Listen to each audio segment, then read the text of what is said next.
Hi friends, welcome to Ebin's kitchen. இன்னைக்கு நம்ம சேனல்ல அவரைக்காய் பொரியல் பண்றது எப்படின்னு பார்க்க போறோம். அதுக்காக அவரைக்காய் வாங்கி க்ளீன் பண்ணி இந்த மாதிரி பொடுசா கட் பண்ணி வச்சிருக்கிறேன். வெங்காயம் 1 கப் அளவுக்கு நான் கட் பண்ணி வச்சிருக்கிறேன். ஒரே ஒரு பெரிய வெங்காயம் கட் பண்ணி இருக்கிறேன். தேங்காய் 1 கப் எடுத்து வச்சிருக்கிறேன். பச்சை மிளகாய் 2 கட் பண்ணி வச்சிருக்கிறேன். அதோட கறிவேப்பிலையும் எடுத்து வச்சிருக்கிறேன். வாங்க இப்ப நம்ம எப்படி செய்யறோம்னு பார்க்கலாம்.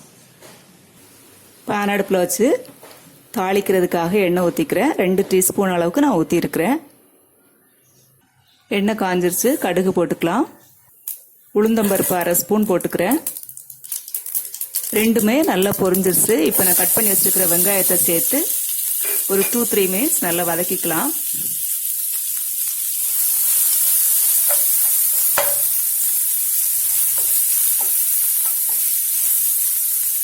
அது கூடவே பச்சை மிளகாய் கறிவேப்பிலை சேர்த்துக்கிறேன். வெங்காயம் ஓரளவு வதங்கிருச்சு. இப்ப கட் பண்ணி வச்சிருக்கிற அவரைக்காயை சேர்த்துக்கலாம். தேவையான அளவு உப்பு சேர்த்துக்கலாம். நான் 1/2 டீஸ்பூன் உப்பு சேர்த்துருக்கிறேன். இப்ப இதை கொஞ்சம் நல்லா வதக்கி விட்டுக்கலாம். ஒரு 2 மினிட்ஸ் இப்படியே நம்ம வதக்கிக்கலாம். கொஞ்ச நேரம் வதக்கிக்கிட்டு அப்புறம் நம்ம லேசா தண்ணி தெளிச்சுக்கலாம்.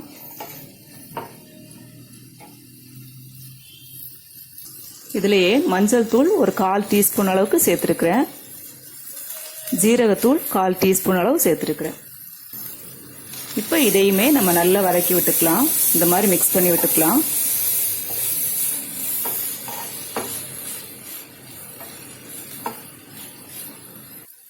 இப்போ இந்த காய் வேகிறதுக்காக ஒரு 1/4 டம்ளர் தண்ணி சேர்த்துருக்கிறேன்.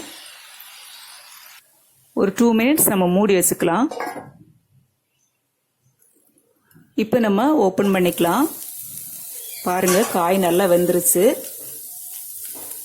இந்நேரம் நம்ம எடுத்து வச்சிருக்கிற தேங்காய் துருவலையும் சேர்த்துக்கிறேன். சேர்த்து இந்த மாதிரி மிக்ஸ் பண்ணி விட்டுக்கலாம். மிக்ஸ் பண்ணி விட்டுக்கிட்டு ஸ்டவ்வை ஆஃப் பண்ணிக்கலாம். அவ்வளவுதான்.